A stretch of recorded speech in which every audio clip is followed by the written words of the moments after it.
What's so important about 3 a.m. and why stay up that late anyway?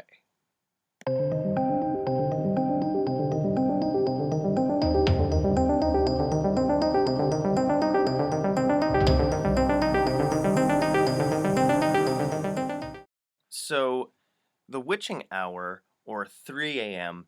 has been commonly understood in pop culture and through Western Christian traditions to be the time when the witches or the devil is most active. And it's a giant stereotype around this kind of thing. So let's explore this a little bit, right? So 3 a.m. was thought to be a peak time for black magic and also demonic activity to mock the Holy Trinity of, Father, Son, Holy Ghost, Father, Son, Spirit, whatever you want to call it, in Western Christian theology. Now, the time span in question is supposed to happen between 3 and 4 a.m. In a lot of pop culture references, can't exactly pin down which, you see important times such as 3:13 a.m., you see 3:33 a.m., offered the idea of mocking the Holy Trinity with the 3:33, but the 3:13 gives it kind of points to the idea that 13 is an unlucky number, but and we can step into this for a second, but 13 actually became an unlucky number due to what happened to the Knights Templar on Friday the 13th in I think sometime in the 1500s. If anybody knows that off the top of their heads or whatnot, put it in the comments below for anybody else. So, a couple of interesting things, right? So, the peak period for melatonin in our bodies, which regulates sleep states and therefore can, because it's peaked in our bodies around 3 a.m., we have more of a likelihood of being close to a sleep state, or maybe you wake up and you're bathed in melatonin, right? So we get a high preponderance of seeing things that aren't there due to the way that our brains work with possibly still coming out of a given brain state. The idea behind the witching hour with staying up super late, and anybody, like way back in the day, they thought anybody that was up this late, out in the dark, unsupervised, what are they doing? They must be doing witchcraft. The phrase the witching hour was actually first recorded in 1835, which I believe that was kind of around the Salem witch trials time ish. When there was this whole scare of if you are acting sketchy, chances are you are doing witchcraft, right? There's this whole idea around the timing when it comes to what people are doing when they are unsupervised. There's a whole bunch of drama going around town, things that people can't explain, and of course, witchcraft becomes the scapegoat. Now, the real reason why a lot of pagans and a lot of different traditions tell you to do your magic and your workings around 3 a.m. is because it's a very psychically low time.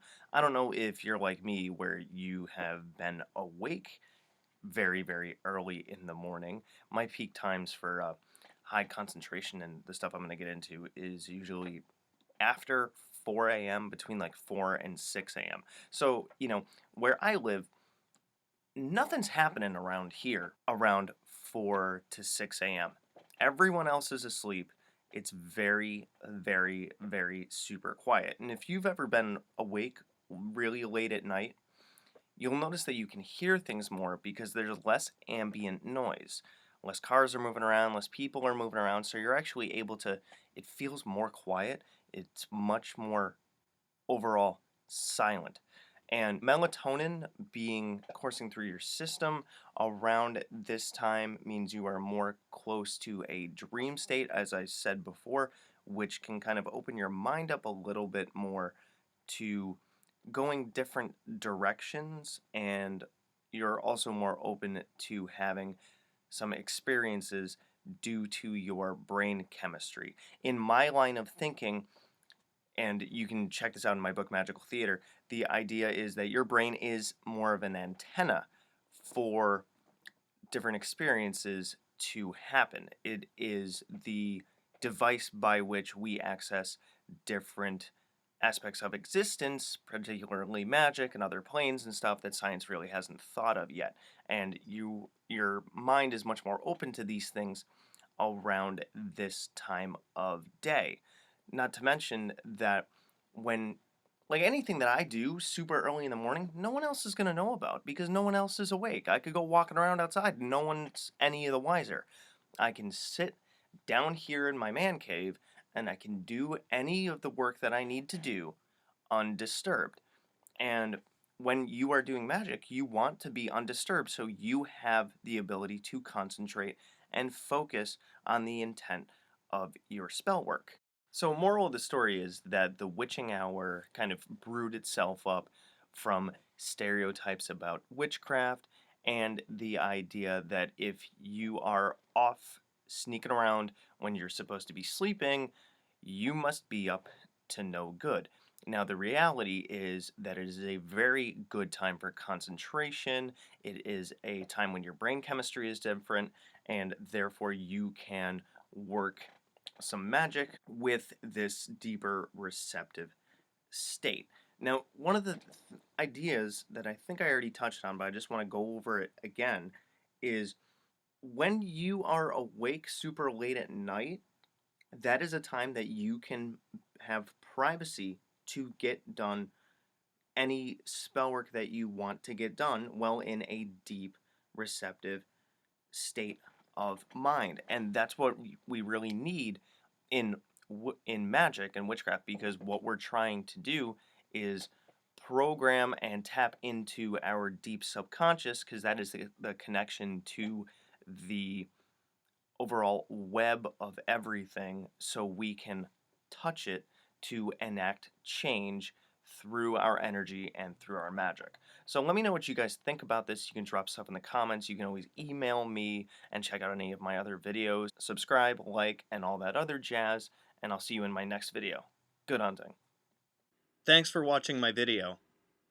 So if you want to check out my playlists, I have, among others, the Simon Necronomicon, the Tree of Life, General Magic, Tulpamancy, a playlist on my books, the elements, stones, the theories that govern magic, and the gods and goddesses of Mesopotamia. If you want to check out my books on Amazon, I have Creating Consciousness, Magical Mechanics, Magical Theater, Handy Sigil Magic, Magical Movement, which is an update and expansion upon Handy Sigil Magic, Magical Mastery, which is a combination masterwork of Magical Theater and Magical Mechanics, and The Guide to the Spheres and Beyond. You can also find me on Facebook at Magickology YT. You can email me at priestofthenecro@gmail.com, and you can even check out my Instagram, which is Magickology. And good hunting.